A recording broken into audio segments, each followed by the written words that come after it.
వీక్షకులకు స్వాగతం, నమస్కారం. అక్రమ ఆస్తుల కేసులో నేరస్తుడైన జగన్మోహన్ రెడ్డి యూరోప్ పర్యటన వెళ్తా సిబిఐ కోర్టు పర్మిషన్ తీసుకుని దొంగ ఫోన్ నెంబర్ ఇచ్చి వెళ్ళిన సందర్భంగా కోర్టు ఈరోజు అటెండ్ అవ్వమని చెప్పి తాకీదిస్తే ఈరోజు జగన్మోహన్ రెడ్డి గంటకి 8 లక్షల రూపాయలు ఖర్చు పెట్టి చార్టర్డ్ ఫ్లైట్లో వచ్చి 2,000 మందిని పోగు చేసి మనిషికి 2,000 రూపాయలు కూలి బీరు బిర్యానీ ఇచ్చి జగన్ సీఎం అంటూ నినాదాలు చేపించుకుంటూ సుమారుగా ఈ రోజు ₹1 కోటి ఖర్చు పెట్టి కోర్టుకు వెళ్ళి వచ్చిన జగన్మోహన్ రెడ్డి తీరు ఒక రకంగా ఉంటే, ఆ కూలీ డబ్బులు తీసుకుని బీరు తాగి బిర్యానీ తిన్న పేటీఎం గాళ్ళ వింత ప్రవర్తన ఇంకొక రకంగా ఉంది. దాంట్లో ఒక వింత జంతువు ప్లేకార్డు పట్టుకుని ఆ ప్లేకార్డు మీద క్యాప్షన్స్ జై జవాన్ జై కిసాన్, ఆ 2 పదాలు వింటే భారతీయుడి రక్తం ఉప్పొంగుతుంది. అలాంటి ఆ 2 పదాల పక్కన గజ దొంగ నేరస్తుడు ఆర్థిక ఉగ్రవాది పేరు జై జగన్ అని కూడా రాసి ఉంది. ఆ నీచులకి వెధవలకి జై జవాన్ జై కిసాన్ పక్కన జై జగన్ అని ఎలా రాపించారో తాగిన మత్తులో వాడికి అర్థమై ఉండదు, అర్థం కాని భాష రాసిన వాడికి కూడా అర్థమై ఉండదు. 2 పదాల సెంటిమెంట్ని ఒక్క పదంతో ఎలా కించపరిచారో చూసాం. ఇక ఆ కింద క్యాప్షన్ కింద ఇంకో 2 లైన్లు రాపించాడు. 2029లో రప్ప రప్ప 88 మ్యాజిక్ ఫిగర్ దాటిన తర్వాత గంగమ్మ జాతరే అంటూ ఆ వెధవ ఒక పోస్టర్ పట్టుకుని తాగిన మత్తులో జగన్మోహన్ రెడ్డి కాన్వాయ్లో తిరుగుతూ చేసిన విన్యాసాలు చూసాం. జగన్ అన్న 2.0 అంటే కింద చిన్న హెడ్డింగ్, 0.5 అది సందర్భం వచ్చినట్టు మాట్లాడుకోవచ్చు. ఆ పోస్టర్ పట్టు తిరుగుతూ వికృత విన్యాసాలు చేసిన ఆ వెధవని పోలీసులు అరెస్ట్ చేయకపోవడం దుర్మార్గం.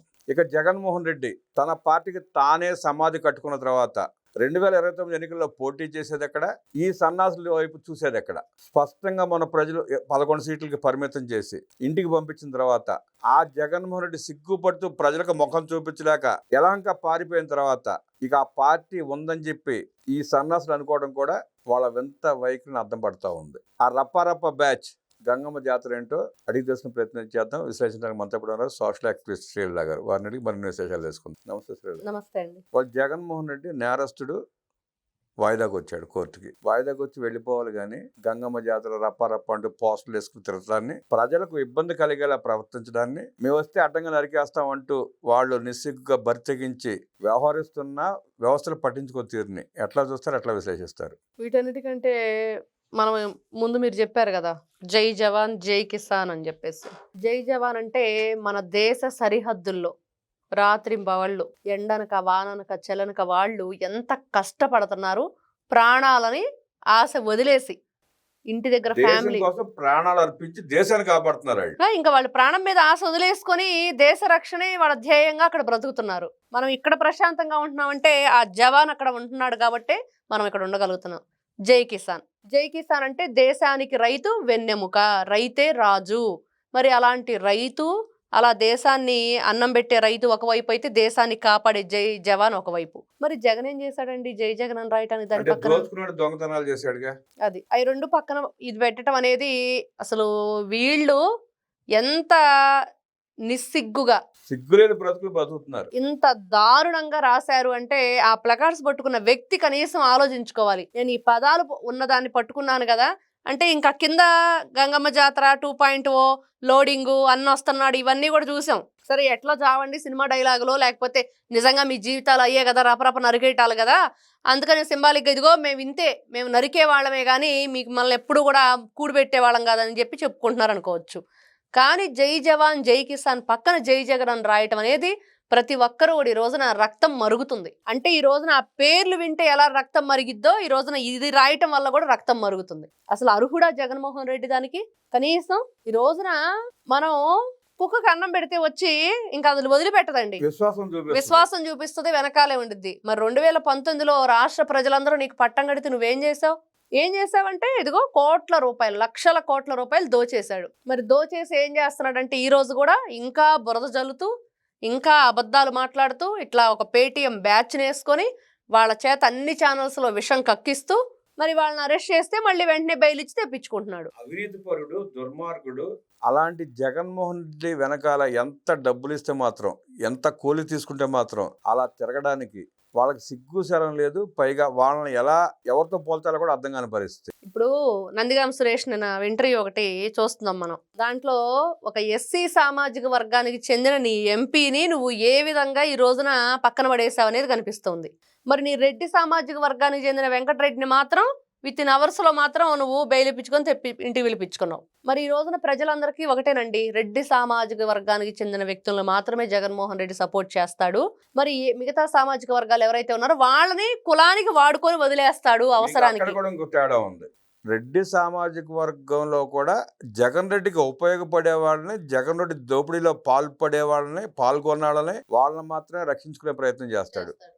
అది కూడా తన అవసరం తీరిన తర్వాత వాళ్ళని కూడా కూరలో కరివేపాకు తీసి పక్కన పెట్టండి పెడతాడు. సొంత చెల్లెలకే గతి లేదు, సొంత చెల్లెలికి గతి లేదు, సొంత అమ్మకి గతి లేదు, సొంత చిన్నాన్నకి కూడా గతి లేదు. అలాంటి జగన్మోహన్ రెడ్డి సొంత కులానికి ఏదో చేస్తాడు అనుకోవడం కూడా భ్రమే.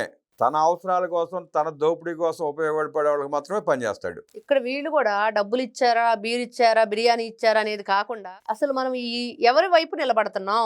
ఈయన స్వాతంత్ర సమరయోధుడా, సంఘ సంస్కర్త, కందుకూరి వీరేశలింగం, లేకపోతే టంగుటూరి ప్రకాశం పంతులా?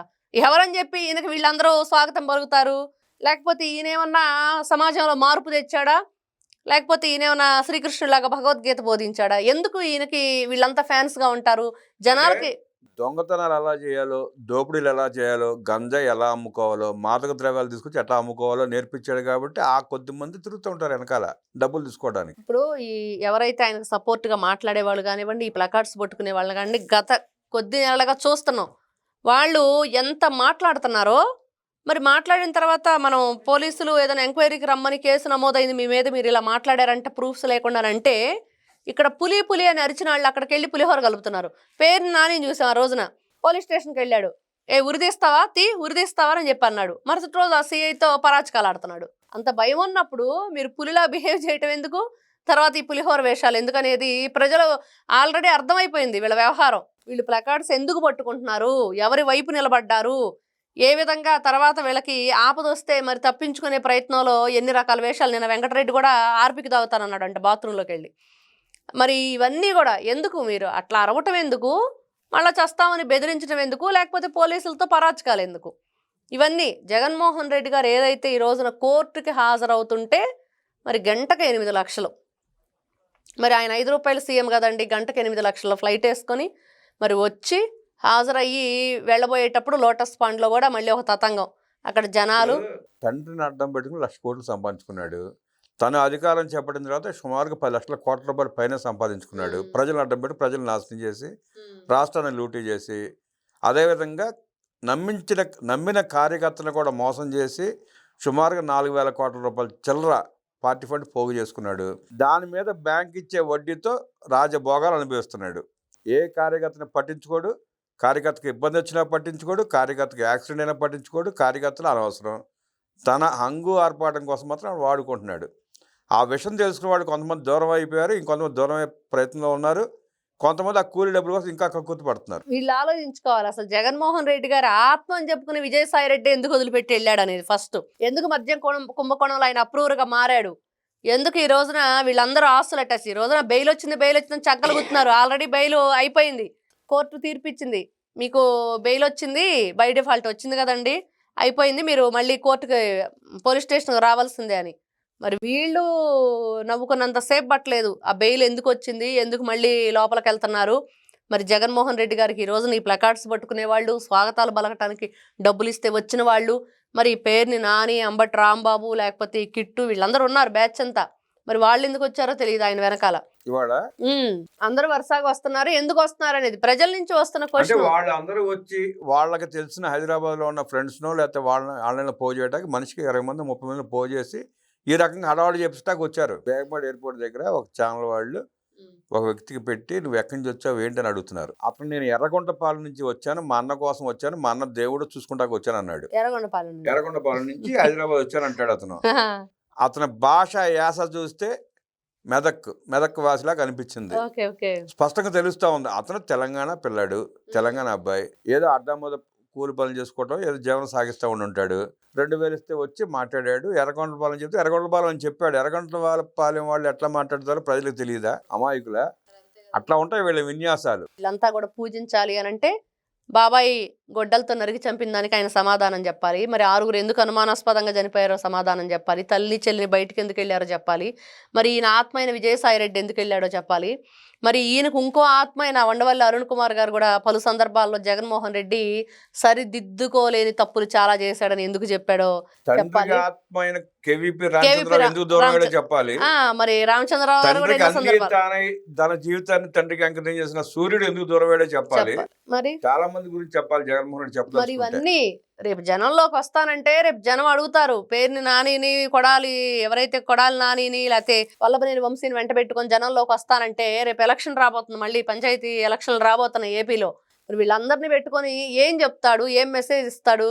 బియ్యం ఎలా కొట్టేశాడని చెప్తాడా, లేకపోతే ఈయన మరి గడ్డం గ్యాంగ్ వేసుకొని ఏ విధంగా ధర్నాలు చేశాడో చెప్తాడా, లేకపోతే ఆయన పార్టీ ఆఫీస్ మీదకి మరి దొమ్మికి ఎలా వెళ్ళాడో చెప్తాడా? ఏం చెప్తాడు మెసేజ్ వీళ్ళకి?